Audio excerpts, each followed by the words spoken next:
Jerusalem lay in ruins. Come, let us rebuild the wall.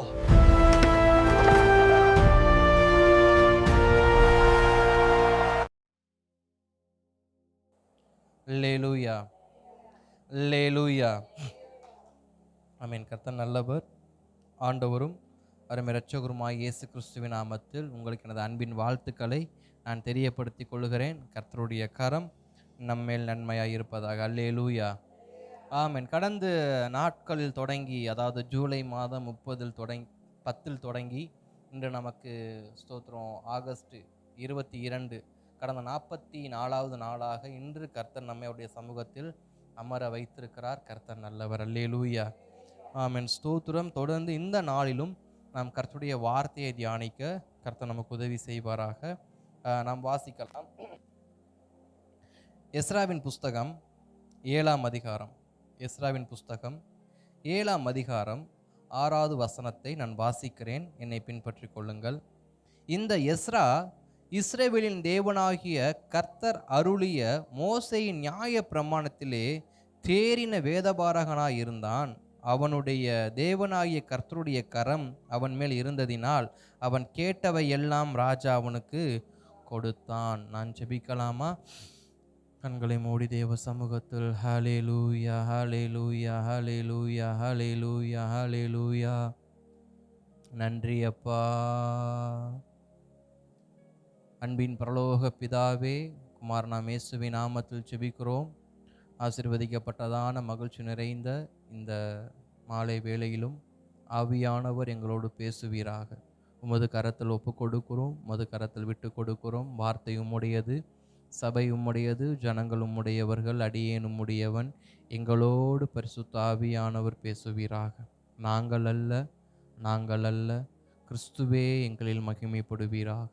இயேசுவின் நாமத்தில் நல்ல பிதாவே, அல்லேலூயா, ஆமென். கர்த்தர் நல்லவர். மீண்டும் வாசிக்கலாம். எஸ்ராவின் புஸ்தகம் 7:6. இந்த எஸ்ரா இஸ்ரவேலின் தேவனாகிய கர்த்தர் அருளிய மோசேயின் நியாய பிரமாணத்திலே தேறின வேதபாரகனாய் இருந்தான். அவனுடைய தேவனாகிய கர்த்தர் கரம் அவன் மேல் இருந்ததினால் அவன் கேட்டவை எல்லாம் ராஜா அவனுக்கு கொடுத்தான். அல்லேலூயா, அவன். கர்த்தர் நல்லவர். இங்கு வேதம் அழகான ஒரு வார்த்தையை நமக்கு காண்பித்து கொடுக்குது. நம்ம தியானித்து கொண்டு இருக்கிறோம். பாபிலோன் தேசத்திலிருந்து நேபுகாத் நேச்சருடையதான ஆட்சி காலம் முடிந்து பெர்சியா ராஜாவாகிய கோரேசுடைய நாட்களில் ஜனங்கள் எல்லோரும் செருபாபேலுடைய தலைமையில், சேஸ்பாராசுடைய தலைமையில் ஆலயம் கட்டுவதற்காக அவர்கள் புறப்பட்டார்கள். நம்ம பார்த்தோம். இடையில தடை வந்ததை நம்ம பார்த்தோம், தாமதமானதை நம்ம பார்த்தோம். பின்பு அந்த தாமதங்களை எல்லாம் தாண்டி மீண்டும் தரியுவின் நாட்களில் கிமு 516 மீண்டும் ஆலயம் கட்டி முடிக்க அவர்களுக்கு கர்த்தர் உதவி செய்தார் என்று நம்ம எல்லாவற்றையும் என்ன பண்ணோம்? நம்ம தியானித்தோம். அல்லேலூயா. அப்போ ஸ்தோத்திரம். இன்றைக்கு அநேகருடைய பிரயாசங்கள் நிறைவேற்றப்படுகிறது. அல்லேலூயா. நம் அநேகருடைய பிரயாசங்களை கர்த்தர் நிச்சயமாக நிறைவேற்றுகிறவராய் இருக்கிறார். என்ன பிரயாசம் என்று சொன்னால், தாவீதுக்கு ஒரு பிரயாசம் இருந்துச்சு. அவருக்குள்ள இருந்த பிரயாசம் எப்படி சொல்றதுன்னா, 2 வகை 3 வகையான பிரயாசங்கள் தாவீதுக்கு கர்த்தருக்குள்ள இருந்துச்சு. ஒன்று, தன்னை தேவனோடு இணைத்து கொள்ளணும். தன்னை தேவனோடு, இது ஒரு பிரயாசம் அவருக்குள்ள. 2, தன் குடும்பம் தேவனோடு இணைத்து கொள்ளப்படணும். தன் குடும்பம் தேவனோடு, ஒரு நாளும் என் குடும்பத்தை விட்டு தேவன் பிரிந்திடக்கூடாது, தேவனை விட்டு என் குடும்பம் பிரிந்திடக்கூடாதுன்ற அந்த விஷயத்துல தாவீது ரொம்ப ஜாக்கிரதை உள்ள மனுஷனாக இருந்தார். 3வது, இந்த பிரயாசம் யாரும் எடுக்காத பிரயாசம், தாவீதால் எடுக்கப்பட்ட பிரயாசம், இன்றைக்கு அநேகரால் ஏற்படுகிற பிரயாசம். ஆலயம் கட்ட வேண்டும். அல்லேலூயா. இன்றைக்கு நாம் தேவனோடு இணைக்கப்படுகிறோம் என்ற பிரயாசம், நம் குடும்பம் தேவனோடு இணைக்கப்பட வேண்டும் என்கிற பிரயாசம், நம் தேசம் இணைக்கப்படுகிற பிரயாசம் எல்லாம் தாண்டி இன்றைக்கு நமக்கு இருக்கிற மகா பிரதானமான பிரயாசம் என்ன அப்படின்னா, எனக்கும் அந்த பிரயாசம் இருக்கு, ஒரு ஆலயம் கட்டணும். அல்லேலூயா. எனக்கு மாத்திரமல்ல, ஸ்தோத்திரம், எல்லா தேவ மனிதர்களுக்கும் இருக்கிற ஒரு எண்ணம் என்னன்னா, ஒரு நல்ல ஆலயம் கட்டணும் கர்த்தருக்காக. ஒரு நல்ல ஆலயத்தை கர்த்தருக்கு கட்டணும். ஸ்தோத்திரம். இன்றைக்கு நம்முடைய பிரயாசங்கள் எல்லாவற்றையும் தேவன் பார்க்கிறார். வருடங்கள் மாறினாலும், ஆட்சியாளர்கள் மாறினாலும், காட்சிகள் மாறினாலும், கர்த்தருடைய வாக்கும் கர்த்தருடைய தரிசனமும் ஒரு நாளும் என்ன பண்ணதில்லை, மாறினதும் இல்லை, அதை அவர் மாற்றினதும் இல்லை. ஏனென்றால் அவர் நமக்கு உரைக்கிற வார்த்தையின் வார்த்தையாயிலும் எழுத்தின் உறுப்பாயிலும் ஒன்று என்ன போறதில்ல, மாறி போவதே இல்லை.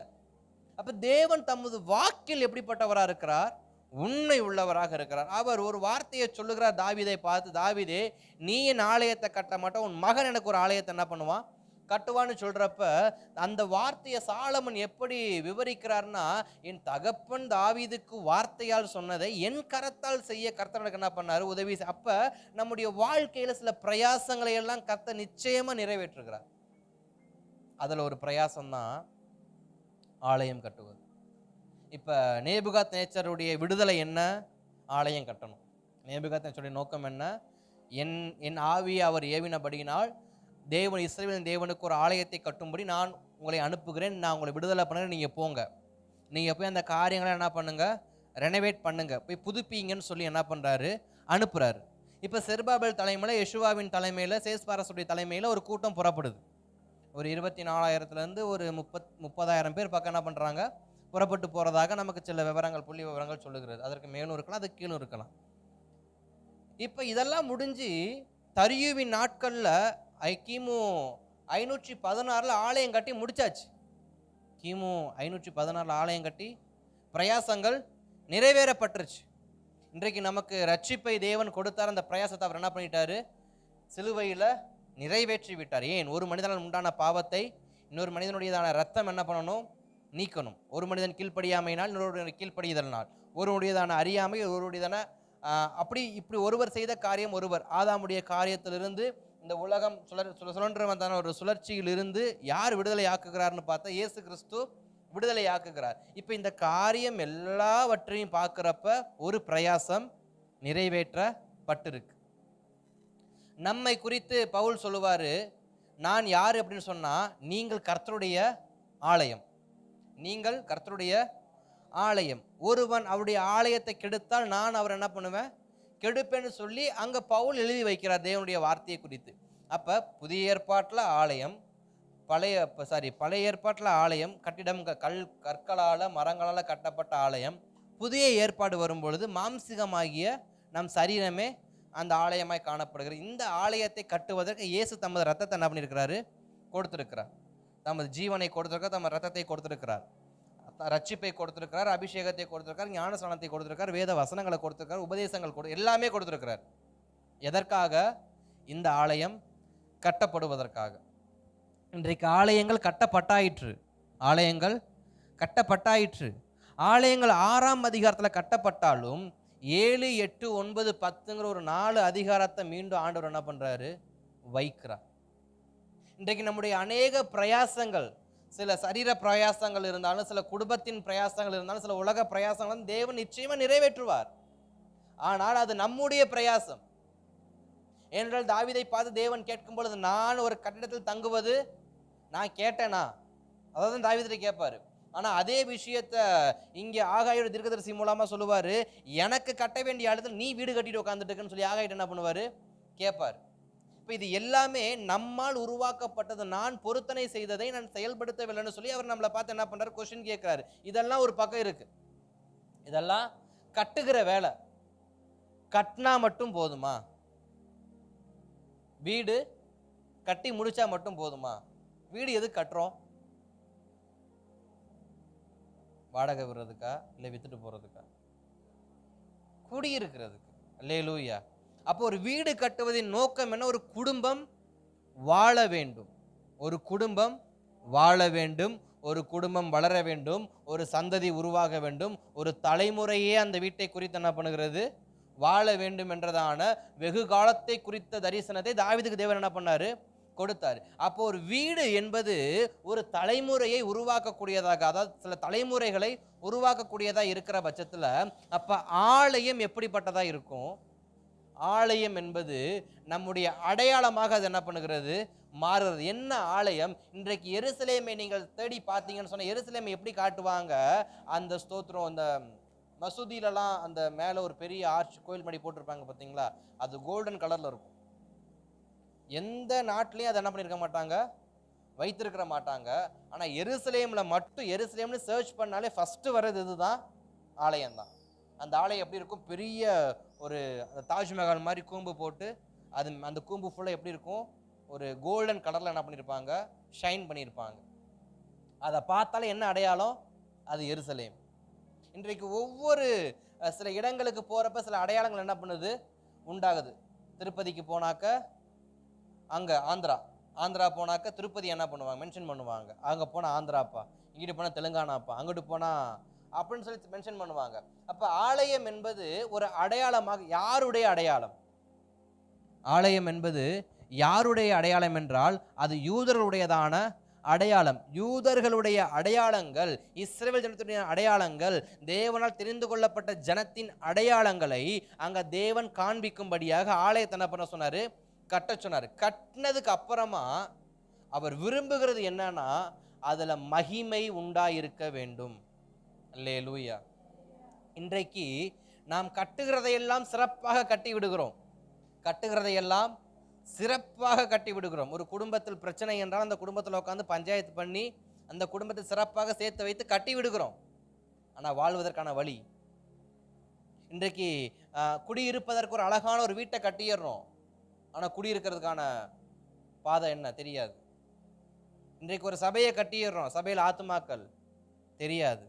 சபையை கட்டிடுவோம், ஆத்துமாக்கள் காசு கொடுத்து வாங்க முடியுமா? வீடு கட்டிடுறோம், நிம்மதியை காசு கொடுத்து வாங்க முடியுமா? ஒரு பிரச்சனையான குடும்பத்தை சேர்த்து வச்சிடுறோம், அதுக்கப்புறம் அந்த குடும்பத்தில் பிரச்சனை வராதுன்னு கேரண்டி சைன் போட்டு கொடுத்துட்டு போக முடியுமா? முடியாது. அப்ப கட்டுவது பெருசல்ல, கட்டுவதற்குள் தேவன் பிரவேசிப்பதற்கு நான் பிரயாசப்பட வேண்டும். என் குடும்பத்தை கட்டுவது பெருசல்ல, என் குடும்பத்துக்குள் யார் பிரவேசிக்கணுமா? தேவாதி தேவன் பிரவேசிக்கணுமா? அந்த பிரவேசிப்பதற்காக தான் யாரை தேவன் கொண்டு வருகிறார்னு பார்த்தா எஸ்ராவை கொண்டு வருகிறார்.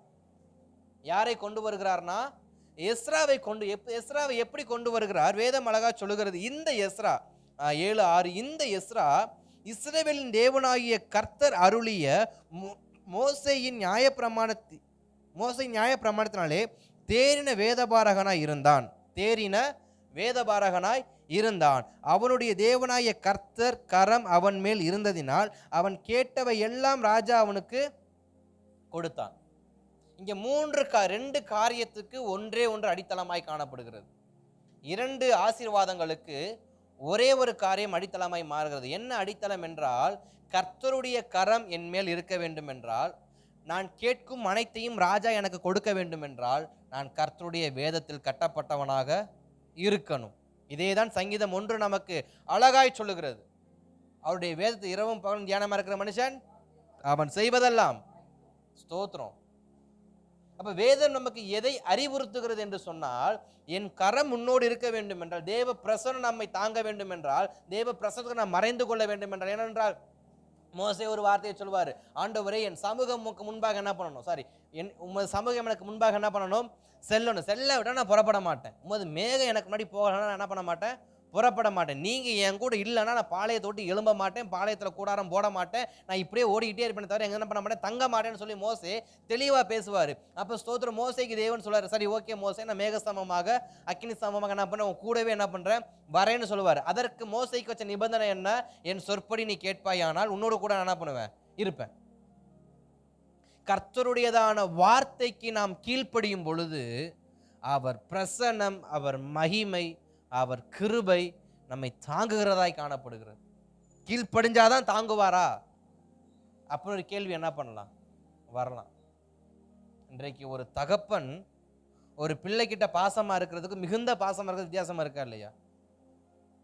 பாசமா இருக்கிறதுக்கும் மிகுதியான பாசம் வைக்கிறதுக்கும் வித்தியாசம் இருக்கு. மிகுதியான பாசம் எந்த பிள்ளை மேல அப்பா வைப்பாரு?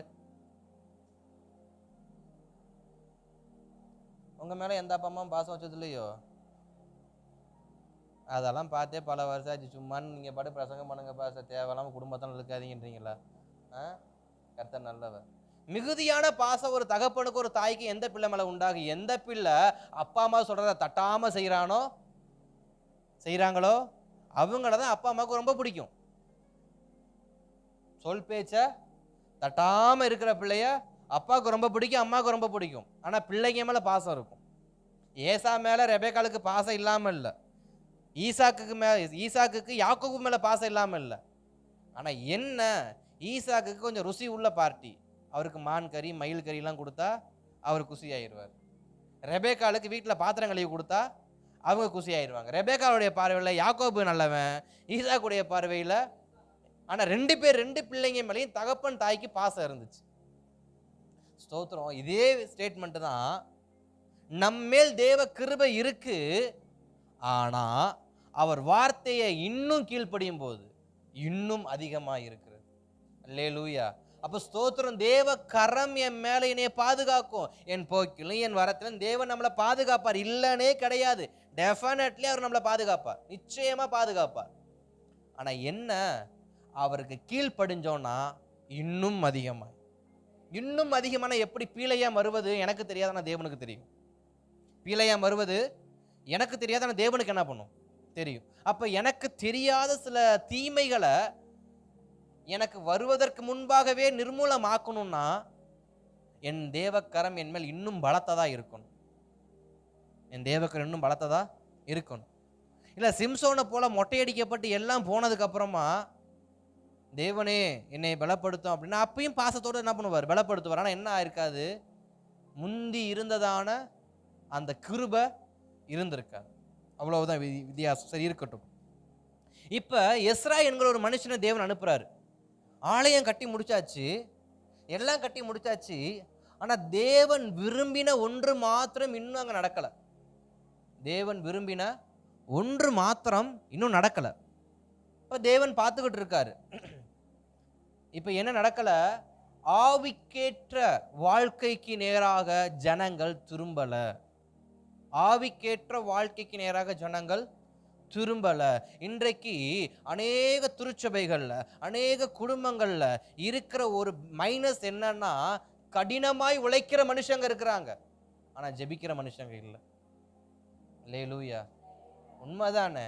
கடினமா உழைப்பாங்க, ராப்பகலா உழைப்பாங்க. காலை 4 மணிக்கு வர சொல்லுங்க, வேலைக்கு போவாங்க. நைட்டு 11 மணிக்கு தான் விட வேணா பரவாயில்ல நான் வேலை செய்யறேன்னு சொல்லுவாங்க. ஆனா 1 மணி நேரம் ஜெபத்துல உட்கார சொல்லுங்க, முடியாது. கடினமாய் உழைக்கிறவங்க இன்னைக்கு அதிகம், ஆனா தேவ சமூகத்துல உட்காரவங்க கம்மி. இந்த எஸ்ராவுடைய நாட்கள்ல செருபாபேல் கூட வந்தவங்க, சேஸ்பாரசுடைய கூட வந்தவங்க, யேசுவா கூட வந்தவங்க கடினமான வேலை செய்யக்கூடியவங்க. மலை மேலே ஏறி மரத்தை வெட்டி கொண்டு வந்து ஆலயம் கட்டுற அளவுக்கு அவங்களுக்கு திறமை இருக்குன்னா பார்த்துங்க. அந்த அளவுக்கு வைராக்கியம் இருக்கு. நம்மளால என்ன பண்ண முடியாது, நம்ம பக்கத்து வீட்டில் இருக்க மரத்தை கூட போய் என்ன பண்ண முடியாது, டக்குன்னு வெட்டி கொண்டு வந்து சேர்க்க முடியாது. ஆனால் தினம்தோறும் அந்த கடந்த 2 வருஷமா அஸ்திபாரம் போடுவதற்கு முன்பாக 2 வருஷமா மலை மேல் ஏறுவதும் மரங்களை வெட்டுவதும் திரும்ப வருவதும், மலை மேல் ஏறுவதும் மரங்கள் வெட்டுவதும் திரும்ப கொண்டு வருவதும், கல் தச்சரை கூட்டு வந்து கல்லை பேர்த்து கொண்டு வந்து வச்சு அதை சரியான ஷேப்ல என்ன பண்றாங்க, வெட்டி, இப்படி கடினமான வேலையை செய்யறாங்க. ஆனா கடினமான வேலை செஞ்சு ஆலயத்தை கட்டினாங்க. ஆனா ஆவியானவரோடு அவங்க என்ன பண்ணல, தொடர்பு இல்லாம போயிட்டாங்க. தேவ பிரசனத்தின் தொடர்பில் இல்லாம போயிட்டாங்க. தேவன் விரும்புகிற அந்த வாழ்க்கையின் தொடர்பில் இல்லாமல் போயிட்டாங்க. இன்றைக்கு நம்முடைய வாழ்க்கையில் நாம் ஜெபிக்க வேண்டிய ஒரு மிகப்பெரிய ஜெபம் இது. என் குடும்பத்தில் கடினமாக உழைக்கிற பிள்ளைங்க தேவனோடு வாழணும்பா. அல்லேலூயா. என் குடும்பத்தில் கடினமாக உழைக்கக்கூடிய பிள்ளைங்க இருக்கிறாங்க. என் கணவர் கடினமாக உழைக்கிறார், என் மகன் கடினமாக உழைக்கிறான், என் மகன் கடினமாக உழைக்கிறா. இந்த குடும்பத்தினுடையதான உயர்வு காண்டி எவ்வளவோ கஷ்டப்பட்டு ஸ்தோத்திரம் அவருடைய வயதுக்கு மிஞ்சின பாரத்தை சுமந்து அவ வேலை செய்கிறா.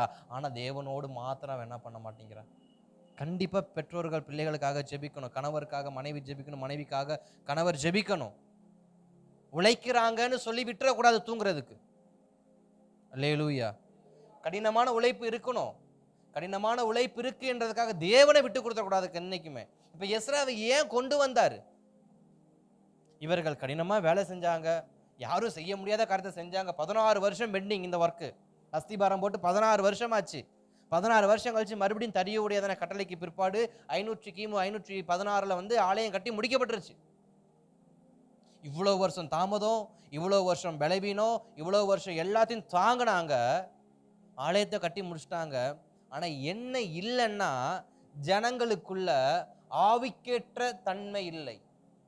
ஆவிக்குரியவன் ஆவிக்கேற்றபடி என்ன பண்ணணும், சிந்திக்கணும், தரிசிக்கணும், பேசணும், எல்லாத்தையும் செய்யணும். ஆனா இவங்க மாம்சத்துக்கு ஏற்றபடி எல்லாம் செஞ்சு முடிச்சிட்டாங்க. மாம்சத்துக்கு ஏற்ற பொறுமை இருக்கு, ஆவிக்கேற்ற பொறுமை இருக்கா? மாம்சத்துக்கு ஏற்ற அன்பு இருக்கு, ஆவிக்கேற்ற அன்பு இருக்கா? மாம்சத்துக்கு ஏற்ற சந்தோஷம் இருக்கு, ஆவிக்கேற்ற சந்தோஷம் இருக்கா? மாம்சத்துக்கு ஏற்ற மன்னிப்பு கேட்கிற தன்மை இருக்கு, ஆவிக்கேற்ற மன்னிப்பு கேட்கிற தன்மை இருக்கா? ரெண்டுத்துக்கு வித்தியாசம் இருக்கு. மாம்சத்தால் நான் செய்கிறேன் எல்லாத்தையும், ஆனா அன்புல செய்யறேனா? மாம்சத்தால ஒருத்தர் போய் நான் என்ன பண்றேன், ஐயா இருக்காங்க அம்மா இருக்காங்க அப்படின்னாக்க ஸ்தோத்திரம், அவங்க அவங்க முகம் சுக்கிற மாதிரி ஒரு காரியம் செஞ்சுட்டேன், உடனே போயிட்டு ஐயா மன்னிச்சுக்கங்க, அம்மா மன்னிச்சுக்கங்க, இதுக்கப்புறம் தப்பு என்ன பண்ண மாட்டேன். ஆனா என்னைக்காவது இதையாவது தேவ சமூகத்தில் போய் செஞ்சிருக்கோமா? மாம்சத்தின் பிரகாரம் ஒருவருடைய நான் போய் மன்னிப்பு கேட்க தயாரா இருக்கேன். மாம்ச பிரகாரம் ஒரு இடத்துல போய் நான் போய் நெருங்கி இருக்க நான் தயாரா இருக்கேன். மாம்ச பிரகாரமாக என்னுடையதான சந்தோஷத்தை வெளிப்படுத்த நான் தயாரா இருக்கேன். ஆனா அதே காரியத்தை ஆவிக்கேற்றபடியில் செய்வதற்கு நான் தயங்குகிறேன் என்று சொன்னால் நான் கட்டப்படுவதில் இன்னும் தாமதமாக இருக்கிறேன். ஆலயம் கட்டி பிரயோஜனம் இல்லை. சரீரத்தை பாதுகாப்பா வைத்திருந்து, பலவீனம் இல்லாமல் வைத்திருந்து, ஆரோக்கியமா வைத்திருந்து பிரயோஜனம் இல்லை. இந்த சரீரம் ஒரு கூடு, இந்த கூட்டுக்குள்ள ஆத்மா வாழுகிறது. அந்த ஆத்மா பரலோகத்துக்கு போக வேண்டும். அதற்கு இந்த ஆத்மா கட்டப்பட்டு இருக்கிறதா? கூடு கட்டி ஒரு பிரயோஜனம் இல்லை. கூட்டுக்குள் இருக்கிற முட்டை தான் முக்கியம். அல்லேலூயா. இந்த காக்கா, குருவி, கழுகு அதாவது தனக்கு விருப்பமான இடத்துல கூட்ட கட்டும். இந்த கழுகெல்லாம் கூட கொண்டு போய் எங்க கட்டும்? இருக்கிற ராஜ பறவை அதுதான் கொண்டு போய் கட்டும் ஒசரத்துல. அவ்வளோ பெரிய ஒசரத்துல இருக்கிற மற்ற கூடை விட கழுகு கூடு கொஞ்சம் விசேஷமானது. கழுகோட கூடு கொஞ்சம் பார்க்க பிரம்மாண்டமா இருக்கும், முட்கள் நிறைந்ததா இருக்கும். ஆனா அந்த சென்டர் பிளேஸ்ல மட்டும் என்ன இருக்கும், சாஃப்ட்னஸ் அதிகமா இருக்கும். ஆனா மற்ற கழுகு எல்லாமே, மற்ற பறவைகள் எல்லாமே இந்த இலைகள் இப்படிதான் வைக்கோல் வச்சு போடுவாங்க. ஆனா அந்த கழுகு மட்டும் இன்னும் எல்லாமே ஹை ப்ரிப்பரேஷன் தான். இன்னைக்கு தேவன் நம்மளை எப்படி வச்சிருக்காரு, ஃபுல் ஹை ப்ரிப்பரேஷன்ல தான் வச்சிருக்காரு. நல்ல நமக்கு லக்ஸுரியான ஒரு நல்ல பெரிய விஷயத்த கொடுத்துருக்காரு. நம்ம இருக்க நல்ல சேஃபான செக்யூரிட்டி நம்ம கொடுத்துருக்காரு. நமக்கு எல்லாமே கொடுத்துருந்தோம். எதற்கு இத்தனையும் தேவன் கொடுத்தாரு? இத்தனைக்கூண்டு முட்டை காண்டி. அந்த கழுகு இவ்வளவு பெரிய பிரம்மாண்டத்தை எதுக்கு கொடுத்துச்சு? அத்தனைக்கூண்டு அந்த கழுகுடைய முட்டை பத்திரமா இருக்கிறதுக்கு. இந்த சரீரம், இந்த வீடு, இந்த உலகம், இந்த சபை, இந்த சாப்பாடு, இந்த வஸ்திரம், இதெல்லாம் எதுக்கு இவ்வளவு பிரம்மாண்டம்? இதற்குள் வைத்த தேவனுடையதான அந்த ஜீவன், அவருடைய சுவாசம் நமக்கு ஜீவாத்மாவை மாறிச்சு பார்த்தீங்களா? அதை நான் பத்திரமாய் கொண்டு போய் சேர்ப்பதற்காக. ஆனா இன்றைக்கு ஜனங்கள் எல்லாத்தையும் வெளிப்பிரகாரமான காரியத்தை கட்ட தயாராயிட்டாங்க. ஆனா ஆவிக்கேற்றபடி உள்ளான மனிதன் புதுப்பிக்கப்படாதபடியினால் அந்த புதுப்பிக்கப்படாத மனிதனை புதுப்பிக்கிறதுக்காண்டி வேதபாரகனா எஸ்ராவை தேவன் என்ன பண்றாரு? அனுப்புறாரு. ஏன் வேதபாரகனா எஸ்ரா என்று தேவன் அனுப்புனாரு? பேசாம ஒரு அக்கினி மயமான கூட்டம் நடத்தக்கூடிய ஒரு பாஸ்டர் தேவன் அனுப்பியிருக்கலாமே. ஆவியில கட்டப்படுறதுக்கு, ஆவிக்குரிய வாழ்க்கையில கட்டப்படுறதுக்கு ஒரு ஒரு மிகப்பெரிய தீர்க்கதரிசி அனுப்பியிருக்கலாமே. இல்லை மிகப்பெரிய சுகமளிக்கும் மரங்கள் உடைய ஒரு மனுஷன் அனுப்பியிருக்கலாமே. இல்லை மிகப்பெரிய பேய் ஓட்டுறதான ஹீலர் தேவன் அனுப்பியிருக்கலாமே. ஏன் வேதபாரகன் அனுப்புனாரு?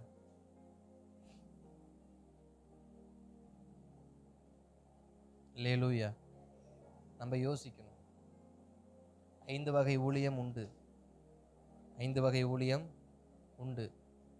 ஆத்துமா கட்டப்படுவது தேவனுடைய வார்த்தையால் மட்டுமே தவிர வேறு எதிலும் நம்முடைய ஆத்மா என்ன பண்ணாது? கட்டப்படாது. ஹீலரை கொண்டு வந்திருக்கலாம்.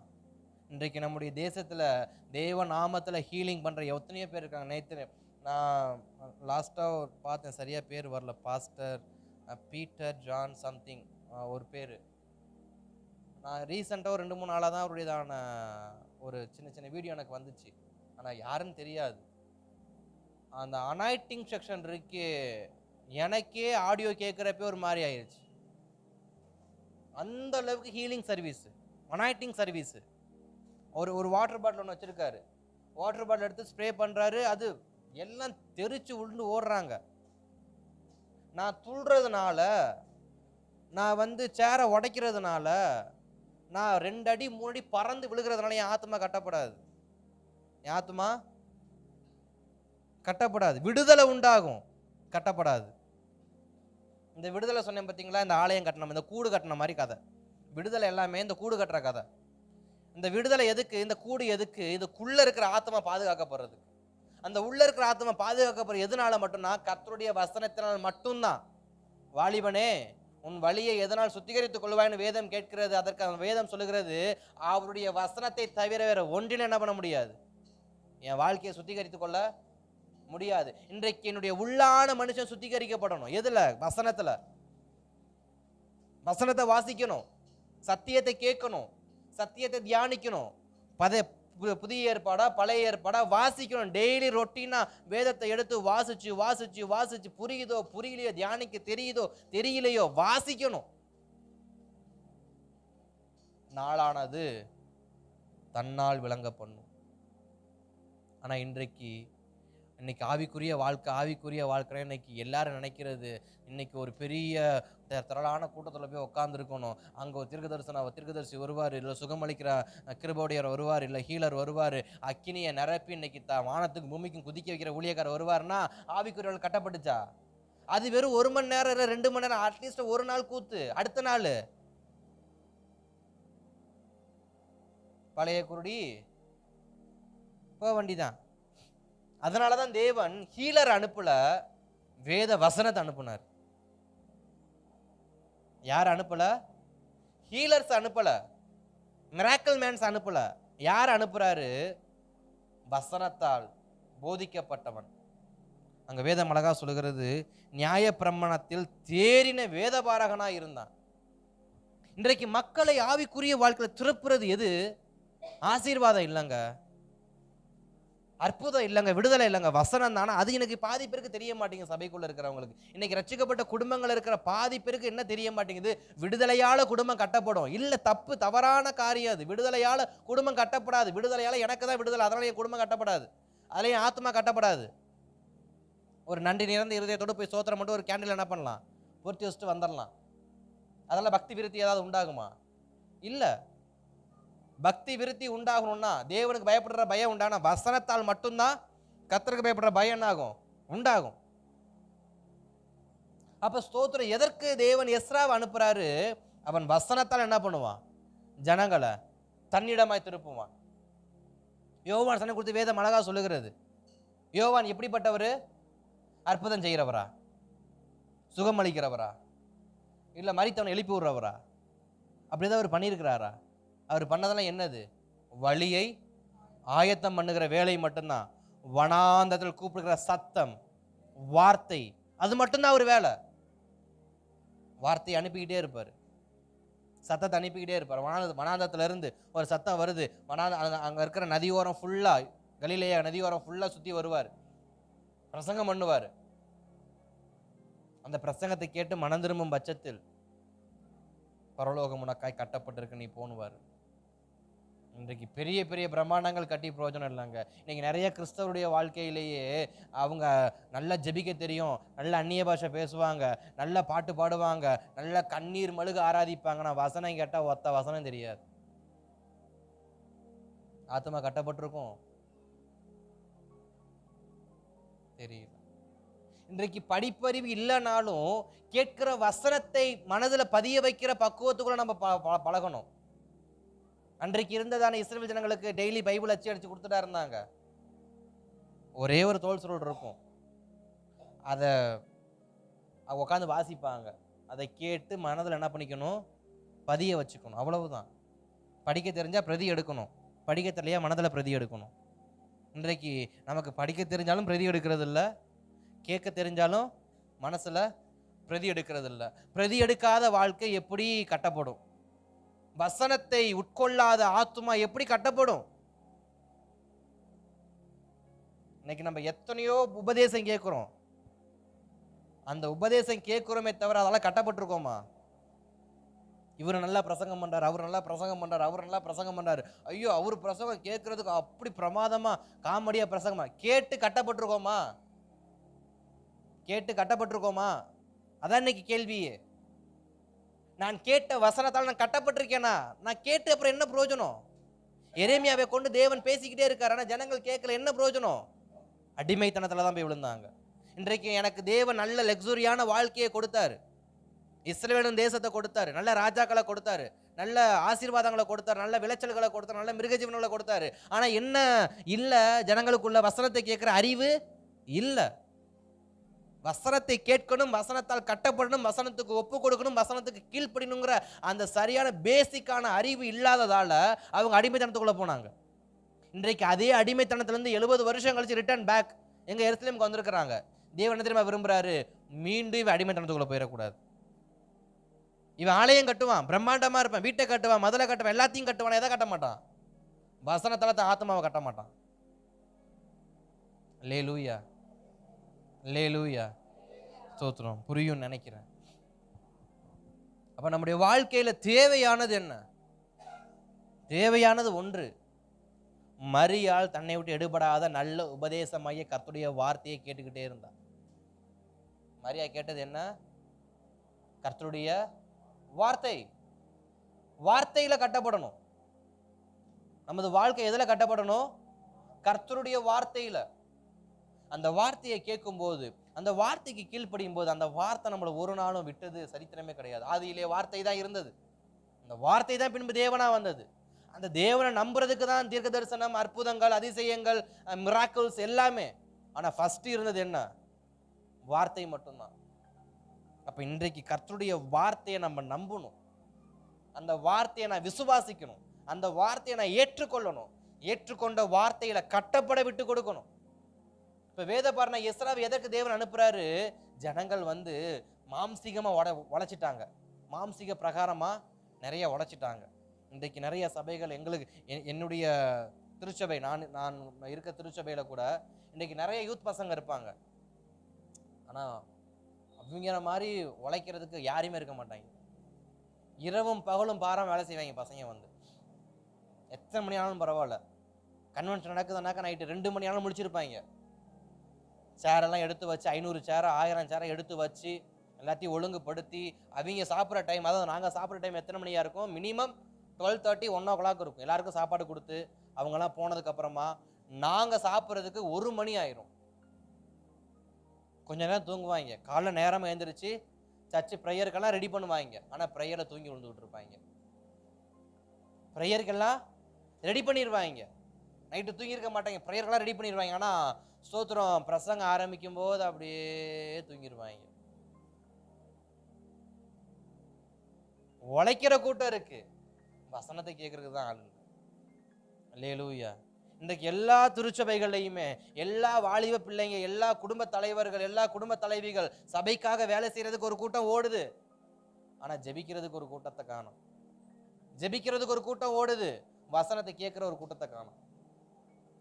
வசனத்தை கேட்கறதுக்கு ஏன்? எனக்கு தெரியாத வசனத்தை அந்த பாஸ்டர் பிரசங்கம் பண்ண போறாரு. யாரு சொல்ற வார்த்தை இது? நல்லா ஜெபிக்கிற கூட்டத்தில் இருக்கிறவங்க. நல்லா ஜெபிக்க தெரியும், ஆவில நிறைஞ்சு ஜெபிக்க தெரியும்னாக்க எனக்கு தெரியாதே அவர் பிரசங்கம் பண்ண போறாரு. அவர் ஏதாவது பண்ணட்டும், நம்ம ஏதாவது என்ன பண்ணுவோம்? நம்ம வேலையை கவனமற்ற செயல்களை செயல்பட்டு வசனத்தால் கட்டப்படாமல் இன்றைக்கு அநேகருடைய வாழ்க்கை இன்றைக்கு விடுதலையற்று கிடக்கு. ஆவியில விடுதலை இல்லை, மனக்கண்கள் திறக்கப்படலை. மாம்ச கண்கள் திறக்கப்பட்டு பிரயோஜனம் இல்லை, மாம்சம் கட்டப்பட்டு பிரயோஜனம் இல்லை. மனக்கண் திறக்கப்பட்டிருக்கா? கர்த்தாவியோட மனக்கண்கள் திறக்கும்படி நான் ஜெபிக்கிறேன். கேயாசிக்காக ஜெபிக்கிறார். ஆண்டவரே மனக்கண்ணை திறங்கப்பா, இவன் மாம்ச கண்ணிலே பார்த்துக்கிட்டு இருக்க, மனக்கண்ணை திறந்து விடுங்க. வேதம் சொல்லுகிற இஸ்ரவேலுக்கு தேவன் அக்கினி மைதலா இருக்கிறாருன்னு. அக்கினி மைதலா இருக்கிற தேவன் பெருசா இல்ல ரதங்களை வந்து நிக்கிறவன் பெருசா? இன்னைக்கு நம்முடைய பார்வை வசனத்தால் கட்டப்பட்டிருந்தா விசுவாசம் தன்னை போல வரும். இன்னைக்கு ஏடு நம்முடைய வாழ்க்கையில சில சமயங்களை விசுவாசம் குறைஞ்சுக்கிட்டே இருக்கு. வசனம் தெரியாதனாலதான். வசனம் தெரியாதனாலதான். வசனம் தெரிஞ்ச விசுவாசம் இல்லாம இருக்குமா? அதாவது ஒரு கேள்வி வருது, இந்த கேள்விக்கான பதில் தெரிஞ்சா மனசு நிம்மதியா இருக்கும். கேள்விக்கான பதில் தெரியலன்னா மனசு என்ன பண்ணும்? அப்படியே அப்படியே குழம்பும். என்ன பதில், என்ன பதில், என்ன பதில், என்ன பதில், என்ன பதில். கடைசியில் பதில் தெரிலனாக்க கேள்வியை மறந்துடுவோம். கேள்வியை மறந்துட்டா பயம் உண்டாயிரும். என்ன சொன்னாங்க தெரியலையே, அதுக்கு என்ன பண்ற தெரியலையே. இன்றைக்கு வேதாகமத்தை வாசிக்காததுனால நம்முடையதான இருதயத்துல உண்டாகிற கேள்விகள், நம் குடும்பத்துல உண்டாகிற கேள்விகள், சில குழப்பங்களுக்கு நமக்கு வேதாகமத்துல பதில் இருக்கு. பட் வேதம் தெரியாததுனால பதில் தெரியல. பதில் தெரியாதனால பயம் உண்டாயிருச்சு. பயம் உண்டாதனால விசுவாசம் விட்டு விலகி போயிட்டோம். இன்னைக்கு விசுவாசம் விட்டு விலகி போறோம், வசனம் தெரியாதனாலதான்.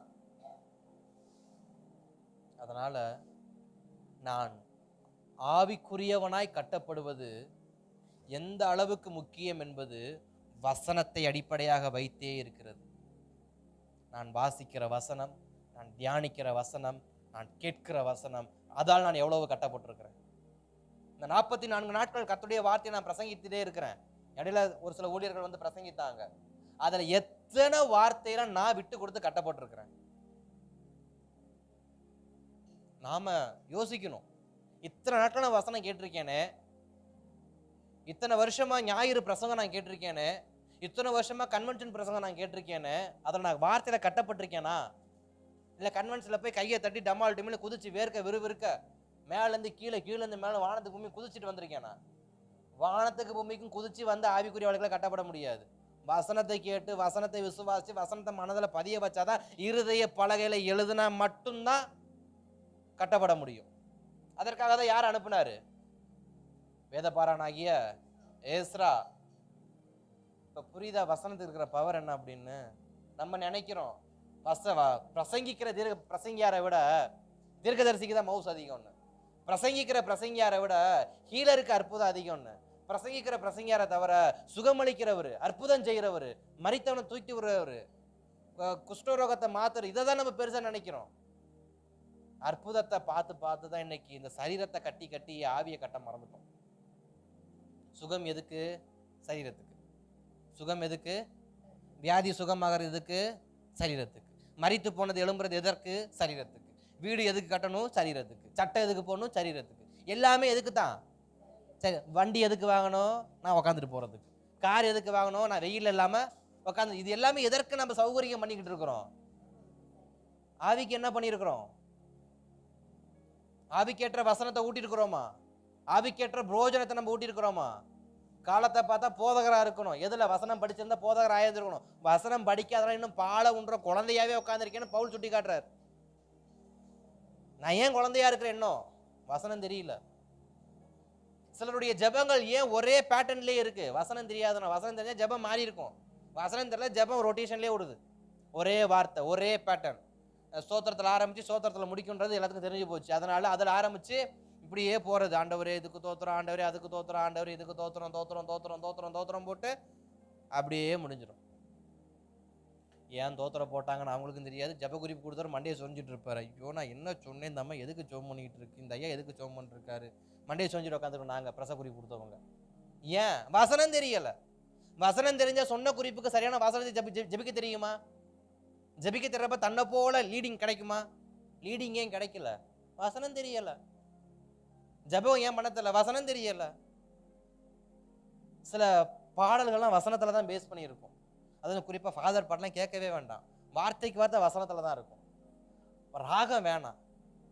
எத்தனை பேர் ஃபாதர் பாட்டு பாடுறப்ப அடுத்த வரி உங்களுக்கு தன்னை போல யூகிச்சிருக்கிறீங்க, இதுதான் அடுத்த வரி வரும் அப்படின்னு.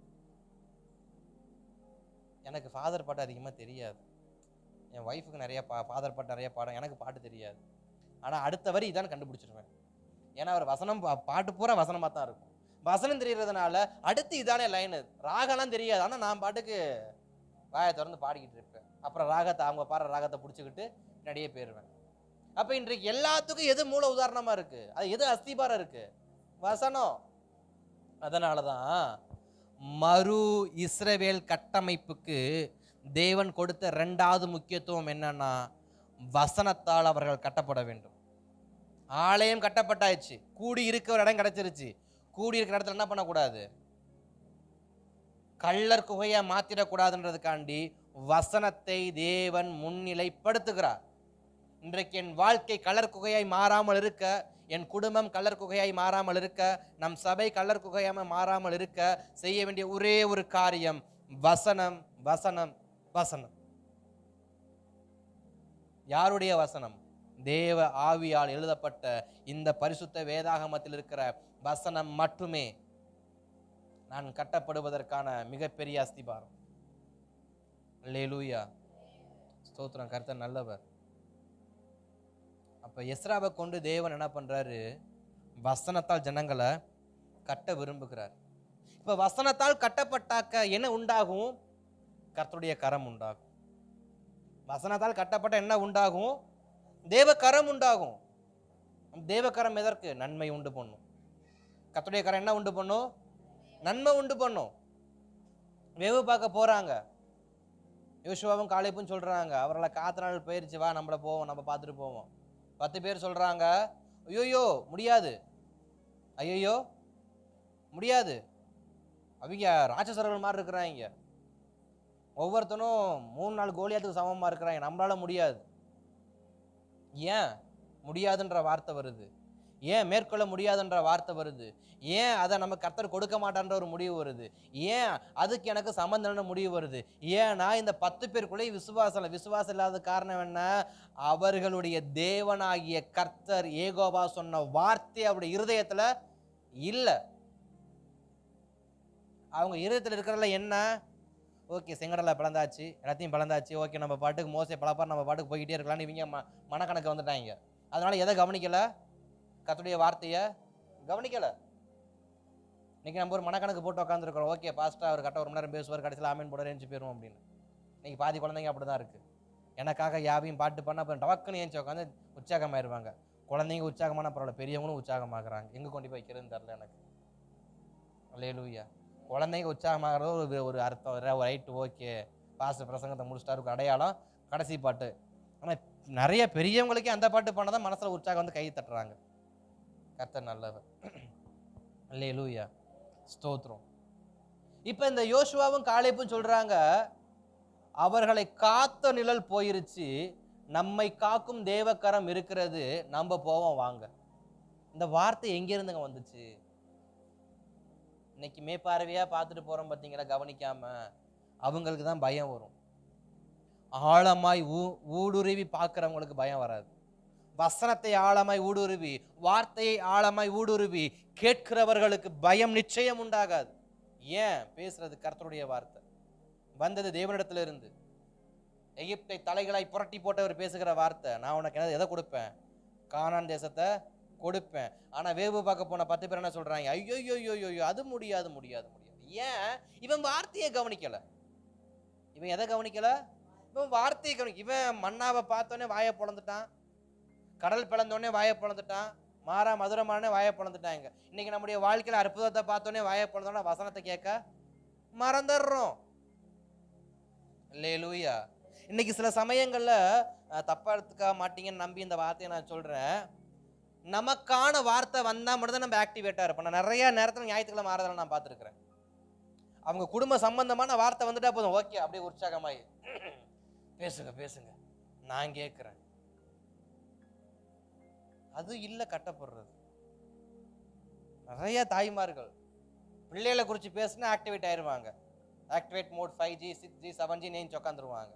மற்ற டைம் பார்த்தா 2Gயை விட கேவலமாக உட்காந்துருப்பாங்க. ஐயோ ஆனால் குடும்பத்தை குறித்து பேசிட்டா போதுமே, அதுவும் திருமணமான குறித்து பேசினா போதும் 7Gக்கு மாறிடுவாங்க. டெம்போ எகிரியும். நான் பார்ப்பேன், என்னடா ஒன்றும் புரியல நமக்கு. சில பிரசங்கத்தை இப்படி பண்ணாதான் கேட்பாங்கன்னா எந்த பிரசங்கத்தையும் இந்த பேட்டர்ன் என்ன பண்ண முடியாது. மனதுருக்கமான பிரசங்கத்தை சிரிச்சுக்கிட்டே பண்ண முடியுமா? வசனத்தை தான் பேச முடியுமே தவிர பேட்டர்னை மாற்ற முடியாது நம்மளால. அல்லேலூயா. கர்த்தர் நல்லவர். அப்ப கேட்கிற வசனத்தை கூட நம்ம எப்படிதான் கேட்கிறோம்? எனக்கானது வந்தாதான் கேட்கிறோம். மற்றவனுக்கு வந்தாது எனக்கு என்ன, நான் பாட்டுக்கு போறேன், அவர் பாட்டு பேசிட்டு இருப்பார், நான் பாட்டு கண்டுக்க மாட்டேன். இல்ல, வார்த்தை எல்லாம் நமக்குரியது. அது எல்லாமே நம்முடைய வாழ்க்கையில நடைபெற போவதை முன்கூட்டியே எச்சரிக்கும்படி வார்த்தை வரும், ஆதரிக்கும்படி வார்த்தை வரும், துணையா இருக்கும்படி வார்த்தை வரும். அதை முழுசா கேட்டாதான் புரியும். நம் சபையில இந்த ஜப நாட்கள் எல்லாம் சிலர் வார்த்தையை கேட்டவங்க, ஐயோ பாஸ்டர் நீங்க என்ன நேரத்துல பிரசங்கம் பண்ணீங்களா தெரில, உங்க பிரசங்கத்தை கேட்டு போனதுக்கு அப்புறம் அதான் நடக்குது அப்படின்னுவாங்க. நான் நினைச்சுக்குவேன், எச்சரிக்கை தான் பேசினாரு, நீங்க எச்சரிக்கை மறந்துட்டீங்க, இப்ப மாட்டிக்கிட்டீங்க. எச்சரிப்பா இருக்கும்படி தான் பேசியிருப்பாரு, எச்சரிப்பா இருக்க மறந்துருப்ப மாட்டிக்குவோம்.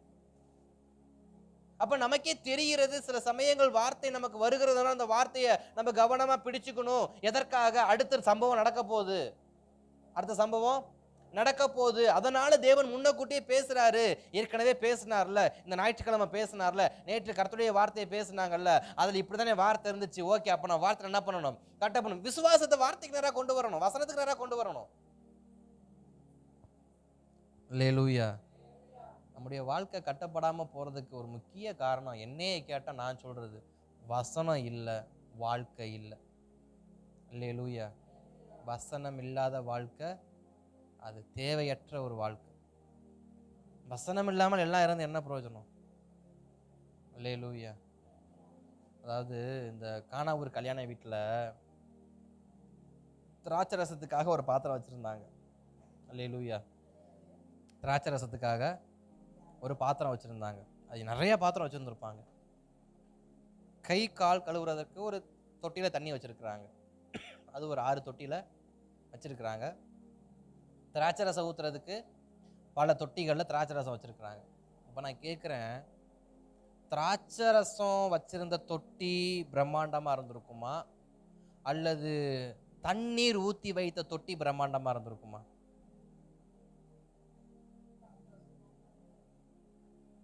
கவனிக்கிறீங்களா?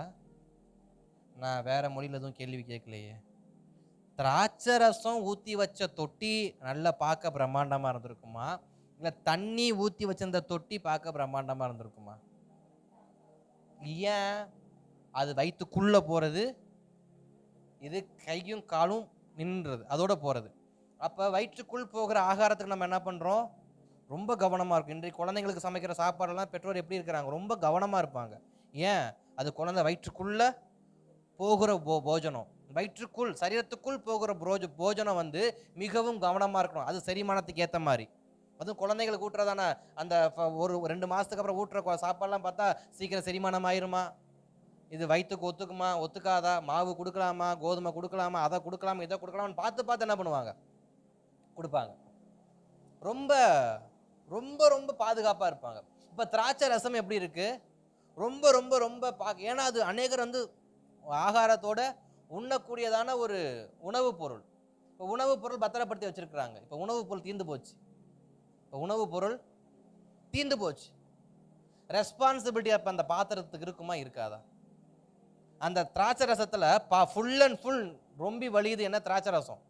திராட்சை ரசம் நிரம்பி வலிகிற வரைக்கும் அந்த திராட்சை ரசத்தை அங்கே இருக்கிறதான அந்த பானை பாத்திரக்காரங்களா, ஆமாம், அங்கே சப்ளை பண்ணக்கூடியதான விருந்தோம்பல் பண்ணக்கூடியதான எல்லோரும் அதை என்ன பண்ணுறாங்க? ரொம்ப ஜாக்கிரதையாக அந்த பெட்டியை எடுத்து அந்த கற்சாடியை எடுத்து வைக்கிறாங்க. இப்போ தீந்து போச்சு. அதை என்ன பண்ணுவாங்க? நம்ம வீட்டிலே சாப்பாடு சமைக்கிறோம், கறி குழம்பு வைக்கிறோம். கறி குழம்பு வைக்கிறப்ப அந்த சட்டியை பார்த்து என்ன பண்ணுவோம்? உங்களுக்கு திராட்சை ரசம் போல நான் கறி குழம்புக்கு வந்திருக்கணும். ஆமாம், திராட்சை ரசம்னு தப்பாக பிரசங்கம் பண்ணிட்டேன். கறி குழம்புன்னு பிரசங்கம் பண்ணியிருந்தால் கரெக்டாக புரிஞ்சிருக்கும். கர்த்தர் நல்லவர். கர்த்தர் இப்படி ஞானத்தை அடிக்கடி தருவாராக. ஆமாம், ஸ்தோத்திரம். இப்போ ஒரு 1.5 கிலோ 2 கிலோ கறி வாங்கி வச்சுருக்குறோம். வாங்கி ஒரு சட்டியில் போட்டு வைக்கிறோம். அந்த சமையல் எவ்வளவு பார்த்து செய்வோம்? அந்த பாத்திரத்தை எந்த அளவுக்கு நம்ம பத்திரமா வச்சுருப்போம்? 2 கையில் தூக்குறது என்ன, பிடிச்சி தூக்குறது என்ன, சமைக்கிறதுக்கு முன்னாடி அந்த பாத்திரத்தை 2 வாட்டி உள்ள ஒரு அலசு வெளியே ஒரு அலசு, உள்ள ஒரு அலசு வெளியே ஒரு அலசு, நல்ல சுத்தமாக மோந்து பார்த்துட்டு அதுக்கப்புறம் வச்சு எல்லாத்தையும் ஊற்றி சமைச்சு முடிச்சிருவோம். இப்போ சட்டி காலி ஆயிடுச்சு. சட்டி நிலைமை என்ன? போகிறப்பெல்லாம் தூக்கி எறிஞ்சிட்டு போயிட்டு நானும் அதான் பண்ணுவேன். நான் உண்மையை ஒத்துக்கிறேன். சாப்பிட்ற வரைக்கும் தட்டை பத்திரமா சாப்பிட்டு தட்டை எப்படி தூக்கி வீசுவேன். நிறைய வாட்டி பாசமாக திட்டுவாங்க, தட்டை தூக்கி எறியாதீங்க அப்படின்னு. நான் கேட்கவே மாட்டேன். இங்கே இப்படி ஒரு வீசுவேன். அது என் கைக்கு தேவைன்னா அது தங்க பாத்திரம், மாமியா வைக்கிற பாத்திரம் தங்க பாத்திரம், மருமக வச்ச பாத்திரம் மண் பாத்திரம். அந்த கதையா? சாப்பிட்ற வரைக்கும் அது எனக்கு பொற்பாத்திரம். சாப்பிட்டதுக்கு அப்புறம் அது வெறும் மண் தூக்கி ஏறி போட்டு நான் பாட்டுக்கு போயிடுவேன். இப்போ இந்த கற்சாடி என்ன பண்ணியிருப்பாங்க? எல்லாரும் கல்யாண வீட்டில் தீர்ந்து போன உடனே தூக்கி எறிஞ்சிருப்பாங்க. ஸ்தோத்திரம். ஆனால் அந்த கற்சாடிக்குள்ளே எவ்வளவு மரியாதை இருந்துச்சு. அந்த கற்சாடி ஃபஸ்ட்டு வரப்ப, ரட்சிப்புக்குள்ளே வரப்ப, ரட்சிப்பின் அனுபவத்தில் வரப்ப, கிறிஸ்துவுக்குள்ளே வரப்ப, நமக்குள்ளே இருந்த மகிமை ஒரு ஆலயத்துக்குள்ளே புதுசாக ரட்சிக்கப்பட்டு வரப்ப நம்மளுக்கு எவ்வளோ கனம் இருந்திருக்கும்? ஏன்? புதுசாக வந்த கற்சாடி, உள்ளுக்குள்ளே ரசம் இருக்குது, உள்ளுக்குள்ளே அபிஷேகம் இருக்குது, உள்ளுக்குள்ளே ரட்சிப்பு இருக்குது, எல்லாமே இருக்குது. நாளாக நாளாக நாளாக உற்பத்தி குறைஞ்சி வத்தி வண்டலாக போயிடுச்சு. இப்போ சர்ச்சில் அந்த பாத்திரம் எப்படிப்பட்ட பாத்திரமா இருக்கும்? ஓரத்தில் அங்கிட்டு இந்த பாத்திரம் தூக்கி கடப்பில் போடுங்கடாங்கிட்டு நல்ல ஃபுல் இதில் இருக்கிற பாத்திரத்தை கொண்டு வேணானுங்க அங்கே கொண்டு வைங்க. நான் நிரம்பாமல் வெறுமையான பாத்திரமாக இருந்தா, வார்த்தையற்ற வெறுமையான பாத்திரமாக இருந்தா என்னால் பயன்பட முடியாது. என்னால மற்றவர்களுக்கு ஆகாரத்தை கொடுத்து கிறிஸ்துவ நேராக என்ன பண்ண முடியாது? ரட்சிப்புக்குள்ள வசனம் என்னும் போஜனம், வசனம் என்னும் ஆகாரத்தை கொடுத்து அவளை கிறிஸ்துவ நேராக என்ன பண்ண முடியாது? நடத்த முடியாது. இந்த கற்சாடியாகிய நான் வசனம் என்னும் திராட்சை ரசத்தை மிகுதியாய் உற்பத்தி பண்ணக்கூடியவனா இருக்கும் பொழுது, நான் பந்தியில் அதை பரிமாறும் பொழுது, சுவிசேஷமாய் பரிமாறும் பொழுது, பிரசங்கமாய் பரிமாறும் பொழுது, நற்செய்தி கூடத்தில் பரிமாறும் போது, அந்த பரிமாறுகிற அந்த ரசமானது, பரிமாறக்கூடிய வார்த்தையானது உட்கொள்ளுகிறவர்களுக்கு மிகுந்த சுவை உள்ளதாக இருக்கும். ஆனா காலி ஆயிருச்சுன்னா இந்த பாத்திரத்தை தூக்கி ஓரமா வச்சிருவாங்க. ஏன்? இந்த பாத்திரத்துல இன்னைக்கு அநேக ஸ்தோத்திரம் சபைகள்ல இன்றைக்கு சில வயதுல மூத்தவர்கள், ஸ்தோத்திரம் ரட்சிப்புல மூத்தவர்கள் ஏன் இன்னைக்கு ஓரமா உட்கார வைக்கப்பட்டிருக்கிறாங்க? வயசாரிச்சா? வசனம் இல்லாததுனால. வசனம் இல்லாததுனால. இன்னைக்கு ஆரம்பத்துல பிரபலியமா எழும்பின ஊழியர்கள் இன்னைக்கு ஏன் ஓரமா உட்கார வைக்கப்பட்டிருக்கிறாங்க? வசனம் இல்லாததுனாலதான். கதை பேசுறவங்க எத்தனை வருஷம் கதை பேச முடியும்? நான் எப்பயுமே கேட்குற ஒரு கேள்வி அதுதான். இப்போ நான் மரிச்சு போயிட்டேன், என்னை தேவன் எழுப்பிட்டாரு, திரும்ப நான் மரிச்சு போவேனா? மரிச்சு போவேன். எப்போ? என் ஆயுள் காலம் முடிஞ்சதுக்கு அப்புறமா. அது வரைக்கும் எனக்கு ஜீவன், என்னுடைய முதிர் வயதில் நான் மறிப்பேன்ப்பா, இதுக்கப்புறம் எனக்கு மரணம் வரான்னு இயேசு கிறிஸ்து சொல்லிட்டாருன்னு வச்சுங்க. இப்போ எனக்கு 30 நடக்குது, 30வது வருஷம் எனக்கு மரணம் உண்டாகுதுன்னு வச்சுங்க. இப்போ மரணத்தில் மரிச்சு போயிட்டேன். இப்போ தேவ கிருபையினால என்ன பண்ண, மரணத்துலேருந்து எந்திரிக்கிறேன். இப்போ எனக்கு ஒரு வாக்குத்தத்தம் கொடுக்குற ஆண்டவர், நீ 31வது வயசில் மறித்து 31வது வயசில் என்ன பண்ணியிருக்கிற? உயிரோடு வந்திருக்கிற. இனி உனக்கு 100வது வயசுல தான் என்ன ஆகும்? மரணம் உண்டாகுன்றாரு. இதுக்கப்புறம் நான் 100 வயசு வரைக்கும் கர்த்தருக்கு உண்மையாக இருப்பேனா, இல்லை 100 வயசு வரைக்கும் என் பாட்டு போயிட்டு இருப்பேனா? ஒரு முறை மறிச்சாச்சு, அடுத்த மரணம் எங்க? பேக்கப். 70 வருஷத்துக்கு அப்புறம் தான் மரணம் உண்டாக போகுது. இப்போ நான் என்ன, எதை குறித்து பயப்பட தேவையில்ல? மரணத்தை குறித்து பயப்பட தேவையில்ல. ஸோ அதனால் என்ன பண்ணுவேன்? எனக்கு உயிர் கொடுத்த தேவனுக்கு உண்மையாக இருக்கிறத விட இந்த உயிரை வாழ்றதுக்கு நான் எவ்வளோ உண்மையாக இருப்பேன். வாழ போகிறது கொஞ்ச காலம், நமக்கு பிடிச்ச மாதிரி வாழலாம். அதே கொஞ்ச காலையும் கர்த்தருக்கு பிடிச்ச மாதிரி வாழ முடியல, என் வசனத்துக்கிட்ட வாழ முடியல. இந்த பல பிரச்சனைகள் எல்லாம் எங்கே இருக்குது? ஆலயம் கட்டப்பட்ட புதுப்பிக்கப்பட்ட எருசலேமில் இருந்ததுனால தான் தேவன் யாரை அனுப்புனார்? வேத பாரகனாகிய எஸ்ராவை அனுப்புனார். இப்போ எஸ்ரா போறாரு, அவரு போய் என்ன பண்ணியிருப்பாரு? ஜனங்களை ஆவிக்கேற்ற பிரகாரமாய் நடத்த ஆரம்பிக்கிறார். ஆவிக்கேற்ற பிரகாரமாய் நடத்துவதற்கு அவர் எடுத்த முதல் காரியம் என்ன தெரியுமா? அகாவா நதி அண்டியிலே அவர் உபவாசத்தை கூற ஆரம்பித்தார். அகாவா நதி அண்டையிலே அவர் உபவாசத்தை முதலாவது அவர் கூறுகிறார். 8ஆம் அதிகாரம் 21வது வசனம். அகாவா நதி அண்டையிலே உபவாசத்தை அறிவிக்கிறார். எதற்கான உபவாசம்? நான் இந்த தேசத்தில் செய்ய போகிற காரியங்கள் இதுவரைக்கும் தேவன் நடத்தி வந்தார், அதற்காக உபவாசம். இனிமேல் நடத்த போறதுக்காக உபவாசம். நடத்தி வந்ததுக்காகவும் நடத்த போவதற்காகவும் உபவாசம். அடுத்து அங்க இருக்கிற 15வது வசனத்துல, இவர்கள் நான் அகாபாவுக்கு ஓடுகிற நதி அண்டையிலே கூட்டிக் கொண்டு போனேன். அங்கே 3 நாள் தங்கியிருந்தோம். நான் ஜனங்களை ஆசாரியரும் பார்வையிடும் போது லேவியின் புத்திரரில் ஒருவரையும் அங்கே காணவில்லை. யாரை இங்கே காணன்னு சொல்றாரு? இங்கே கட்டப்படுகிற வாழ்க்கையில யாரை காணும் எஸ்ரா சொல்றாரு? லேவியரை ஒருவரையும் காணவில்லை. ஒருவரையும். லேவியர் யாரு?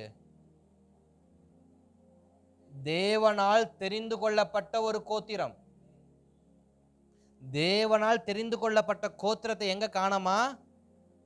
அகவா நதிக்கரையில காணமா. மறு கட்டமைப்பு காரியத்துல ஊழியக்காரனை காணாமா. மறு கட்டமைப்புல ரட்சிக்கப்பட்டவனை காணாமா. ஆலயம் சீர் பொருந்திருக்கு. இப்ப ஜெபிக்க ஆள் இல்ல. இப்ப நான் அப்படிதான் சொல்லணும். ஆலயம் கட்டியாச்சு, ஆராதிக்க ஆள் இல்ல. ஆலயம் கட்டியாச்சு, ஜெபிக்க ஆள் இல்ல. ஆலயம் கட்டியாச்சு, பிரசங்கிக்க ஆள் இல்ல. கட்டி என்னத்திற்கு? பிரம்மாண்டமாய் கட்டி என்ன பிரயோஜனம்? இப்ப சோதர எஸ்ரா சொல்றாரு, லேவியர்ல ஒருத்தரையும் காணோம்பா. லேவியர்ல ஒருத்தரையும் காணோம்பா. ஏன் அவங்க காணா போனாங்க? அங்க வேதத்தில் அழகா சொல்லுகிறது. 9ஆம் அதிகாரம் திருப்பிக்கோங்க. ஒரு வாசிச்சா நல்லா இருக்கும்னு நினைக்கிறேன். 1-2 வசனத்தை வாசிங்க. இவைகள் செய்து முடித்த பின்பு இஸ்ரவேல் ஜனங்களும் ஆசாரியர்களும் லேவியரும் ஆகிய இவர்கள் கானானியர், ஏத்தியர், பெர்சியர், எபுசியர், அம்மோனியர், மோவாபியர், எகிப்தியர், அம்மோனியர் என்னும் இந்த தேச ஜனங்களுக்கும் அருவருப்புகளுக்கும் விலகி இருக்கவில்லை. யாரு? மீதி இருந்த ஜனங்கள். மீதியான ஜனங்களும் இப்பொழுது பாபிலோன்ல இருந்து சிறையிருப்புல இருந்த ஜனங்களை கொஞ்சம் பேர் இருக்கிறாங்கல்ல, கொஞ்சம் பேரை பிரிச்சு கொண்டு வந்திருக்கிறாங்க. இப்ப சில பேரெல்லாம் எப்படிப்பட்டவங்கள மாறி இருக்கிறாங்களாம். அங்க வேதம் அழகா சொல்லுகிறது, இஸ்ரவேல் ஜனங்களுக்குள் ஆசாரியரும் லேவியருமாகிய இவர்கள். ஆசாரியரும் லேவியர்கள். லேவியருக்குள்ள இருந்து ஆசாரியர் என்ன பண்றான்? வெளியே வரான். இங்க வேதம் அழகா பிரிச்சு சொல்லுது, ஆசாரியன் பட்டத்துக்குரியதான சில பிஷப்புகளை காணோம், சில ரெவரண்டுகளை காணோம், சில போப்புகளை காணோம். எங்க போனாங்கன்னு தெரியல. அவங்களுக்கு கீழே அசிஸ்டண்டா இருக்கக்கூடியதான ஒரு லேவியரையும் காணோம். எங்கன்னு பார்த்தா இவன் கானானியரோடு, ஏத்தியரோடு, பெர்சியரோடு, எபூசியரோடு, அம்மோனியரோடு, மோவாபியரோடு, எகிப்தியரோடு, அம்மோனியரோடு அருவருப்புகளுக்கு விலகாமல் இருக்கிறார்கள். எதற்கு விலகாமல் இருக்கிறாங்க? அருவருப்புகளுக்கு. தேவன் அருவருக்கிற காரியங்கள்ல தேவ பிள்ளைகள் உடன்படக்கூடாது.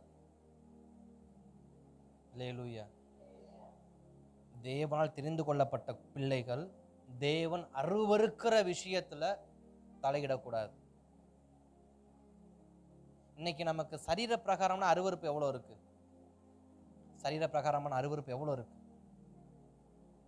அதெல்லாம் நான் இங்க பலிபீடத்துல பேசினா அது ரொம்ப நல்லா இருக்காது, வேண்டாம்.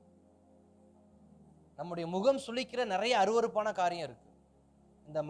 இந்த சரீரத்தை நுகர முடியாத அருவருப்பான வாசனைகள் இருக்கு. கண்களால பார்க்க முடியாத அருவருப்பான காரியங்கள் இருக்கு. ஆனா இதே கண்களால தேவன் அருவருக்கிற காரியத்தை என்ன பண்றோம்? ரசிச்சு பார்க்கிறோம், ரசிச்சு கேட்கிறோம், ரசிச்சு புசிக்கிறோம், ரசிச்சு கையில் எடுக்கிறோம். இந்த மாம்சத்தை விடையா தேவன் சின்னவரா போயிட்டாரு. மாம்சத்துக்கு பிடிக்காத நான் செய்ய மாட்டேன். எனக்கு ஒரு காரம் பிடிக்காதுன்னு வச்சுங்களேன், எனக்கு காரம் பிடிக்காது, என் மாம்சத்துக்கு காரம் பிடிக்காது, நான் என்ன பண்ணுவேன்? காரம் இல்லாம செய்யுங்க, காரம் இல்லாம செய்யுங்க. என் தேவனுக்கு சினிமா பார்க்கறது பிடிக்காது, உதாரணத்துக்கு நான் வச்சுக்கிறேன். சினிமா பார்க்கறது பிடிக்காது. இந்த மாம்சத்துக்கு காரம் பிடிக்காது, நான் காரத்தை கட் பண்ண தெரிஞ்ச எனக்கு என் தேவனுக்கு சினிமா பார்க்கறது பிடிக்காதுன்னு சினிமா பார்க்க கட் பண்ண தெரிஞ்சிச்சா? தெரியல. ஏன்? மாம்சத்துக்கு முக்கியத்துவம், ஆவிக்கு முக்கியத்துவம் இல்லை. இந்த சரீரம் விரும்புகிறத நான் செய்கிறேன், இந்த சரீரம் இச்சிக்கிறத நான் செய்கிறேன், இந்த சரீரத்துக்கு பிடிச்சதை நான் செய்கிறேன், இந்த சரீரத்துக்கு பிடிக்காத நான் செய்கிறது இல்லை. ஆனால் என் தேவனுக்கு பிடிச்சதையும் நான் செய்கிறது இல்லை, என் தேவனுக்கு பிடிக்காத பக்கத்து நான் போகாமல் இருக்கிறதும் இல்லை. இப்போ இந்த இவங்கெல்லாம் எங்கே போயிட்டாங்க? தேவன் எதையெல்லாம் அருவருக்கிறாரோ அதுலெல்லாம் இவங்களை தங்களை விளக்காமல் போய் நிற்கிறாங்க, தங்களை விளக்காமல் போய் நிற்கிறாங்க. அடுத்த வசனம் வாசி. எப்படி என்றால், குமாரத்திகளிலே தங்களுக்கும் பெண்களை கொண்டார்கள். இப்படியே பரிசுத்த வித்து தேசங்களின் ஜனங்களோட கலந்து போயிற்று. பிரபுக்களின் கையும் முந்தினதா இருக்கிறது என்றார்கள். பரிசுத்த மாசடைய தேவன் விரும்புகிறது இல்லை. பரிசுத்த மாசடைவதில் தேவன் விருப்பம் வைக்கிறவர் அல்ல. என் மாம்சம், என் பரிசுத்தம் காக்கப்படணும். திருமணத்தில் என்னுடையதான பரிசுத்தம் காக்கப்படணும். போக்கிலும் வரத்தில் என்னுடைய பரிசுத்தம் காக்கப்படணும். படிக்கிற இடங்கள்ல என்னுடைய பரிசுத்தம், வேலை செய்கிற இடத்துல என்னுடைய பரிசுத்தம் காக்கப்படணும். ஆனால் வேதம் சொல்லுகிறது, இவர்கள் அந்நிய தேசத்துல குடியிருப்பது போல குடியிருக்காங்க. எமோரி, இந்த 8 பேர் சொன்னோம் பார்த்தீங்களா? கானானியர், ஏத்தியர், எமோரி, எபூசியர், இங்கெல்லாம் இருக்கிறாங்க. ஆனா அவருடைய அருவருப்புகளுக்கு விளக்க என்ன அருவருப்பு? அவர்களோடு இணைந்து பெண் கொண்டு பெண் எடுத்து அருவருப்பான விக்கிரகங்களுக்கு முன்னாடி போய் நின்று அருவருப்பான காரியங்களை செய்யறதுல இவங்க தங்களை விலக்கி கொள்ளவில்லை. அவர்கள் அதில் நாட்டம் உள்ளவர்களாகவே இருந்து இருக்கிறார்கள். அல்லேலூயா.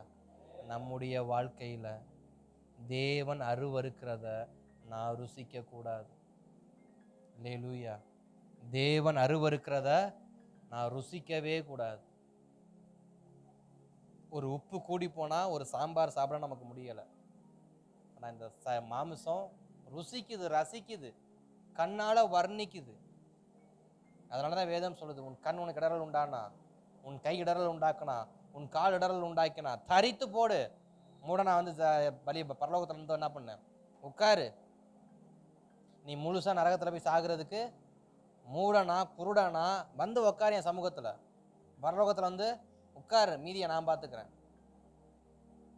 அப்ப ஸ்தோத்திரம். இங்க அநேக தேவனால் தெரிந்து கொள்ளப்பட்ட ஜனங்கள் தேவ ஆலயத்தில் இருப்பது இல்லை, தேவ சமூகத்தில் துதிப்பது இல்லை, தேவ வசனத்தை கேட்பது இல்லை. அதற்கு மாறாக அருவருப்பான காரியங்களுக்கு தங்களை விளக்குறது கிடையாது. அதனால ஸ்தோத்திரம். இப்ப சொல்றாரு, அதனாலதான் அங்க சொல்றாரு, லேவியர்ல ஒருவனையும் காணோம், ஊழியக்காரனை காணோம்ப்பா, தேவனை தெரிந்து கொள்ளப்பட்ட ஜனங்களை காணாம எங்க போனேன்னு தெரியலப்பா. தேடி பார்த்தா அருவருப்பான காரியங்கள் செய்யறதுல மும்மரமா இவங்க என்ன பண்றாங்க, இருக்கிறாங்க. அப்ப இந்த காரியங்களை எல்லாம் கேட்ட எஸ்ரா உட்காந்து அழுகிறாரு, உட்காந்து வஸ்திரத்தை கிழிச்சு அழுகிறாரு. நாம் தேவ சமூகத்தில் அழுகணும். எதற்கு? என் பிள்ளை வசனத்துக்கு கீழ்ப்படிய மாட்டேங்குது. நம்ம பல காரியத்துக்கு அழுகிறோம். கடனுக்காக அழுகிறோம், சுகத்துக்காக அழுகிறோம், விடுதலைக்காக அழுகிறோம், இப்படி அழுகிறோம். நான் அழுக வேண்டிய ஒரு காரியம், என் பிள்ளை கர்த்தருக்குள் இல்லாம இருக்கிறானே, என் பிள்ளை கர்த்தருடைய வசனத்துக்கு கீழ்ப்படியாம இருக்கிறானே, என் பிள்ளை கர்த்தருக்குள்ள கட்டப்படாம இருக்கிறானே. உலக பிரகாரமா அவன் ஐடி படிக்கிற பில்லியனரா கூட இருக்கட்டும், ஐடியில் சம்பாதிக்கக்கூடியதான பில்லியனரா கூட இருக்கட்டும், ஆனா அவன் வசனத்துக்கு கீழ்ப்படிய மாட்டான். அதுக்கு அழுகணும். இன்னைக்கு என் பிள்ளைக்கு பொண்ணு கிடைக்க மாட்டேங்குதுன்னு அழுகிறோம். கல்யாணம் பண்ண பிள்ளைக்கு புள்ள பிறக்கலன்னு உட்காந்து அழுகுறோம். இதுலயே நம்ம அழுவ போயிட்டு இருந்தா எதுக்கு நம்ம அழுகணும்? எஸ்ரா எதுக்கு அழுகுறாரு? என் ஜனங்கள் கிறிஸ்துவை விட்டு வழி விலகி கிடக்கிறாங்களே, என் ஜனங்கள் வசனத்தை விட்டு வழி விலகி கிடக்கிறாங்களே, அதுக்கு உட்காந்து அழுவுங்க. வசனத்தை கிழிச்சுக்கிட்டு ஐயோ அம்மான்னு உபவாசம் போட்டு அழுவுங்க. இந்த உபவாசம் எதுக்கு போட, இப்பதான் வரப்போற இந்த உபவாசம் எதுக்கு தெரியுமா போட்டாரு? இப்படிய வசனத்துக்கு ஏற்ற கட்டமைப்புக்காண்டி உபவாசம் போட்டாரு. இன்னைக்கு நம்முடைய உபவாசம் எதுக்கு போட்டிருக்கிறோம்? 3 நாள் 7 நாள் 21 நாள் 40 நாள் 90 நாள் மோசையை மிஞ்சின கூட்டம் இருக்கு, இயேசுவை மிஞ்சின கூட்டம் இருக்கு உபவாசத்துல. ஆனா எதுக்கு அந்த உபவாசம்? எதுக்கு அந்த உபவாசம்? மாம்ச பிரகாரமான காரியங்கள் நிறைவேறுவதற்காக மட்டுமே.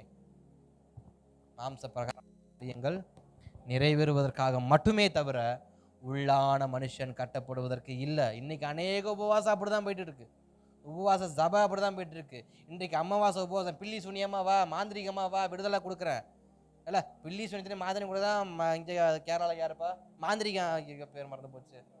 இல்ல இல்ல நம்பூதிரிகள் அதான் இருக்கிறாங்களா அத்தனை பேர் அங்க கேரளாவில். அப்புறம் நமக்கு அங்கே மைத்தடவர் என்ன வேலை இருக்கு? உட்காந்து நமக்கு மைத்தடவரையா கொடுத்துருக்காரு ஆண்டவர் உட்காந்து.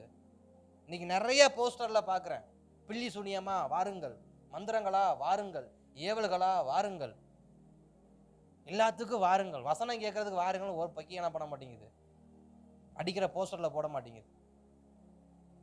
ஏன்? மாம்ச தேவையை மட்டும்தான் போஸ்டர்லயே அடிக்கிறான், அப்பதான் வருவான்.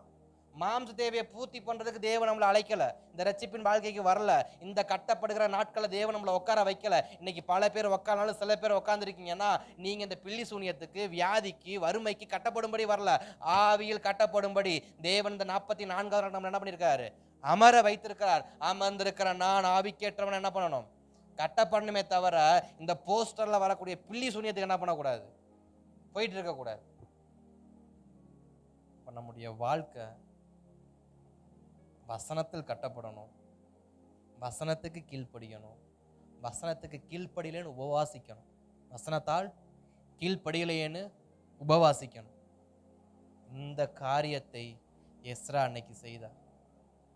இந்த ஆவிக்குரிய கட்டுதலை எஸ்ராவை கொண்டு அன்னைக்கு சபைக்குள் தேவன் கட்டினார். இன்றைக்கு நம்முடைய சரீரம் கர்த்தருடைய ஆலயம், நாம் கூடி ஆராதிக்கிற இந்த ஸ்தலம் கர்த்தருடைய ஆலயம். இந்த ஸ்தலத்தில், இந்த கூடுக்குள் தேவன் கொடுத்த அந்த ஜீவனை, தேவன் கொடுத்த அந்த வாழ்க்கையை, தேவன் கொடுத்த அந்த ஆத்துமாவை நான் எப்படி கட்டுகிறேன்? அதற்கு நான் எழும்பணும், அதற்காக நான் புறப்படணும். பாபிலோன்லிருந்து எஸ்ரா புறப்பட்டு வர 4 மாதம் புறப்பட்டு வந்த முதல் மாதம் புறப்பட்ட அவர் 5வது மாதம் வந்து சேர்ந்திருப்பார். நீங்கள் எஸ்ரா 7ஆம் அதிகாரம் படிச்சிங்கன்னா அதில் 6வது வசனமோ 7வது வசனமோ நினைக்கிறேன். முதல் மாதம் புறப்பட்டு 5 மாதம் எதுக்கு டிராவல் பண்ணி வந்தார்? கட்டப்பட்டவன், கட்டப்பட்ட சரீரம், கட்டப்பட்ட ஆலயம் ஆவியில் எழும்ப வேண்டும் என்று சொல்லி. ஆவிக்குரியவர்களாய் வசனத்தால் எழும்ப வேண்டும் என்று சொல்லி. அல்லேலூயா, ஸ்தோத்திரம். இன்றைக்கு சில நாட்கள் கடந்தாலும், சில தூரங்கள் கடந்தா நான் பிரயாசப்பட வேண்டியது ஒன்று, கட்டப்படணும். அதுக்கு நான் பாபிலோன்லேருந்து எழுந்து இஸ்ரவேலுக்கு புறப்பட்டு வரணும். என்னோடு கூட சிலரை கூட்டிகிட்டு வரணும். அவர்களை தேவ சமூகத்தில் உபவாசத்தில் அமர வைக்கணும். அகவா நதியாண்டையில் உபவாசத்தில் அமர வச்சது போல நம்ம குடும்பம் உபவாசத்தில் உட்காந்து ஜெபிக்கணும். நம்ம குடும்பம் உபவாசத்தில் உட்காந்து ஜெபிக்கணும். எதுக்கு? கடன் பிரச்சனை மாறணும் ஆண்டவரேன்னு இல்லை, என் குடும்பம் வசனத்தில் கட்டப்படணும் ஆண்டவர், என் குடும்பம் விசுவாசத்தில் கட்டப்படணும் ஆண்டவர், என் குடும்பம் கர்த்தருடைய நடத்துதலில் கட்டப்படணும் ஆண்டவர். கர்த்தருடைய நடத்துதல் இருந்தால் போதுங்க, எவ்வளவு பெரிய காரியம் இருந்தாலும் கர்த்தர் அசால்ட்டாக தட்டி தூக்கி என்ன பண்ணிடுவார், கொண்டு போயிடுவார். பாபிலோன் தேசத்திலேயே குடியிருக்க வச்சு, விதைக்க வச்சு, திராட்சை கொலை அறுக்க வச்சவர் நம்மளை அறுக்க வைக்க மாட்டாரா? அல்லேலூயா. கவனிக்கிறீங்களா? கர்த்தர் நல்லவர். அந்நிய தேசத்திலேயே வீட்டை கட்டவும், விதையை விதைக்கவும், திராட்சை கொலையை அறுக்கவும் உதவி செஞ்சவர் நம்மளை நடத்த மாட்டாரா? அப்ப அந்நிய தேசத்துல விதைக்கிறதுக்கும் அறுக்கிறதுக்கும் புசிக்கிறதுக்கு என்ன கிருபை உண்டாச்சு? என் வசனத்துக்கு கீழ்ப்படி அந்நிய தேசத்துல என்ன பண்றேன்? நடத்துறேன். இன்றைய காலைல ஜபத்துல கூட அருமையான ஒரு வார்த்தை ஆண்டவர் கொடுத்தாரு. ஸ்தோத்திரம். 100 மடங்கு ஆசீர்வாதம் வேணுமா? என் வார்த்தையின்படி செய். 100 மடங்கு, நான் 200 மடங்கு கூட நான் என்ன பண்றேன்? தரேன். என் வார்த்தைக்கு நீ வலது பக்கம் இடது பக்கம் பெசகனா ஒண்ணும் பண்ண முடியாது. ஈசாக்கு கொடுத்த ஒரே ஒரு நிபந்தனை என்ன? நான் சொல்லும் பிரகாரமாய் நீ இந்த தேசத்திலேயே குடியிருக்கும். அதுல நட்டம் வந்தாலும் பரவாயில்ல, அதுல ஏமாற்றம் வந்தாலும் பரவாயில்ல, அதுல தவிப்புகள், சஞ்சலங்கள், கண்ணீர்கள் வந்தாலும் பரவாயில்ல, சொன்னது கர்த்தரே ஆனால் காத்திருப்பது மாத்திரமே எனது கடமை. காத்திருப்பதின் பலன் 100 மடங்கு ஆசீர்வாதம். இப்ப சோத்திர எஸ்ரா 4 மாசம் கடந்து வந்திருக்காரு. பாபிலோன்ல இருந்து எருசலேமுக்கு 4 மாசம் நடந்து வந்திருக்காரு. நடந்து வந்து அகவா நதிக்கரையில் உட்கார்ந்து உபவாசத்தை கூவி உபவாசிச்சது எதுக்கு? ஆவியில் கட்டப்படுவதற்கு, வசனத்தால் ஜனங்கள் கட்டப்படுவதற்கு, மீண்டும் ஜனங்கள் வசனத்துக்கு திரும்புவதற்காக. இன்றைக்கு நான் இதற்காக ஜெபிக்கணும், இதற்காக உபவாசிக்கணும், இதற்காக பிரயாசப்படணும். யாருக்காக? எனக்காக, என் குடும்பத்துக்காக, என் சபைக்காக. அல்லேலூயா. இதை முக்கியத்துவப்படுத்துவோம். கட்டுகிறதை தேவன் என்ன பண்ணுவார்? பார்த்துக்கொள். மகிமையாய் அவர் நம்மை வெற்றி சிறக்க பண்ணுகிறவர். அல்லேலூயா. ஜெபிக்கலாமா தேவ சமூகத்துல? ஹல்லேலூயா, ஹல்லேலூயா, ஹல்லேலூயா. ஜெபிக்கலாமா? நன்றி தகப்பனே, நன்றி தகப்பனே, நன்றி தகப்பனே, நன்றி தகப்பனே, நன்றி தகப்பனே, நன்றி தகப்பனே. ஓ ரிவாளர ஹந்தர பலர பலர ஷகர பல ஹதர நமன ரீபல ரகதக ரணமன சத்துதோ ரோஹேதரி நிமன ஷகதிகர படக தகரி பல பர பலகதக ரணம ரேகத ரகதக ரிகடக தக ரஹாது ரோஹேதர நமன ஷப்ப பௌரி கதகர ரபட. அவியானவரே, நாங்கள் வார்த்தையால் கட்டப்பட விரும்புகிறோம்ப்பா. வார்த்தையினால் பேசுகிற பரிசுத்த ஆவியானவரே, உமது வார்த்தையை பிடித்துக்கொள்ள எங்களுக்கு உதவி செய்யுங்கப்பா. உமது வார்த்தையில விசுவாசம் வைக்க உதவி செய்யுங்கப்பா. இன்றைக்கு என் சபை கட்டப்பட நான் ஜெபித்து இருக்கிறேன். ஆவிக்கேற்ற சபை கட்டப்பட நான் ஜெபிக்கணுமே. உலக பிரகாரமான கற்களால் கட்டப்பட்ட சபைக்காக நான் ஜெபித்து இருக்கிறேன். இன்னைக்கு சபையை நாங்கள் கட்டியிருக்கிறோம், எங்க சரீரத்தை நாங்கள் கட்டியிருக்கிறோம், எங்க சரீரத்தை நாங்கள் பேணி காக்கிறோம், எங்க குடும்பத்தை நாங்கள் பேணி காக்கிறோம். ஆனா என் குடும்பம், என் சரீரம் கர்த்தருடைய வசனத்தால் கட்டப்படுவதில் நான் கவனமற்றவனா இருக்கிறேனே. கர்த்தருடைய வசனத்தில் கட்டப்படுவதற்கு நான் கவனமற்றவனா இருக்கிறேனே. இந்த 44வது நாளில் உமது கரத்தில் ஒப்பு கொடுக்கிறோம். நான் எத்தனை ஜாக்கிரதை உடையவனாக என் சரீரத்தை நான் காப்பாற்றுகிறேனோ, நான் எத்தனை ஜாக்கிரதையாக என் ஆலய பராமரிப்பு வேலையை நான் செய்கிறேனோ, நான் எத்தனை ஜாக்கிரதை என் வீட்டு பராமரிப்பு வேலையை நான் செய்கிறேனோ, அதை விட அதிகமாய் அந்த வீட்டுக்குள் வாழுகிற ஜனங்களுக்காக நான் உபவாசிக்கணும்ப்பா. அந்த ஆத்துமா காக்கப்பட நான் ஜெபிக்கணும்ப்பா. அந்த சபைக்குள் இருக்கிற ஆத்துமாக்கள் தேவனை விட்டு பின்வாங்கி போகாதபடிக்கு, நான் வசனத்தை விட்டு பின்வாங்கி போகாதபடிக்கு நான் உபவாசிக்கணும்ப்பா. அப்படிப்பட்ட ஆண்டவரின் நிலைமையில தேவனை நடத்துவீராக. உமது கரத்தில் ஒப்பு கொடுக்கும், உமது கரத்தில் ஒப்பு கொடுக்கிறோம், உமது கரத்தில் ஒப்பு கொடுக்கிறோம். ஆமீன். கர்த்தர் நல்லவர், கர்த்தர் நல்லவர், கர்த்தர் நல்லவர். கேட்கப்பட்ட கர்த்தருடைய வார்த்தைக்காக நம்ம மத்தியில் அமர்ந்திருக்கிற பாஸ்டர் ஆமோஸ் அவங்க ஜெபம் பண்ணுவாங்க. நல்ல தகப்பனே, நன்றி செலுத்துகிறோம். எங்கள் ராஜாவே உமக்கு நன்றி. கட்டப்படத்தக்கதாய் எழுந்து கட்டப்படத்தக்கதாய் இந்த உபவாச நாளை ஜெபத்தில் ஆண்டவர் இந்த சபைக்கு கட்டளையிட்டு தந்திரே உமக்கு நன்றி செலுத்துகிறோம். உடைய சமூகத்தில் எங்களை தாழ்த்துகிறோம் ஆண்டவரே. ஹல்லேலூயா. சபை கட்டப்படத்தக்கதாய், சபையின் விசுவாசுடைய வாழ்க்கை கட்டப்படத்தக்கதாய். ஆமென். பழைய ஏற்பாட்டில் எருசலேமிலே ஆலயத்தை கட்டின தேவன் புதிய ஏற்பாட்டு நாட்களில் சபையாக ஆண்டவரே எங்களை ஆலயமாய் கட்டி வருகிறீரே. ஆமென். நீங்கள் ஆமென் இசைவாய் கூட்டி கட்டப்பட்டு வருகிறேன் என்று சொன்னபடியாய் இசைவாய் கூட்டி கட்டப்படத்தக்கதாய். ஆமென். ஸ்தோத்திரம் கர்த்தாவே. உம்மிலே இணைந்து கிறிஸ்துவில் இணைந்து உம்மோடே கூட ஆமென் கிறிஸ்துவின் அஸ்திவாரத்து மேல் சபை கட்டப்படத்தக்கதாய் இந்த உபவாச நாட்களில் கேட்கிற ஒவ்வொரு வசனங்களும் உங்களுடைய வாழ்க்கையில் ஆண்டவரே அப்பா கிரியை செய்யட்டும் அப்பா. ஹல்லேலூயா. சபை கட்டப்படட்டுமே, சபை ஊன்றி கட்டப்படட்டுமே. ஹல்லேலூயா. கிறிஸ்துங்கிற ஒரே அஸ்திவாரத்து மேலே சபை கட்டப்படட்டுமே. தேவன் அதற்கு அனுக்கிரகம் பாராட்டணுமா ஜெபிக்கிறோம். சபையை உம்முடைய கரத்தில் தருகிறோம் ஆண்டவரே. ஹல்லேலூயா. இந்த நாட்களில் எல்லா நாட்களும் கேட்கிற வசனங்கள், தியானிக்கிற வசனங்கள் ஒவ்வொருடைய வாழ்க்கையில் கிரியை செய்யத்தக்கதாய் நாங்கள் கேட்டது போல தீர்க்கதரிசிகளையோ ஹல்லேலூயா அற்புதம் செய்கிறவர்களையோ அல்ல. ஆமென். வேத வசனங்களை ஆமென் நாங்கள் தேடி ஓட ஆமென் சபையில் இருக்கிற ஒவ்வொருவருக்கும் தேவன் அனுக்கிரகம் பாராட்டுங்க. உங்கள் வசனத்தை தரித்து கொள்ள ஆமென். ஹல்லேலூயா.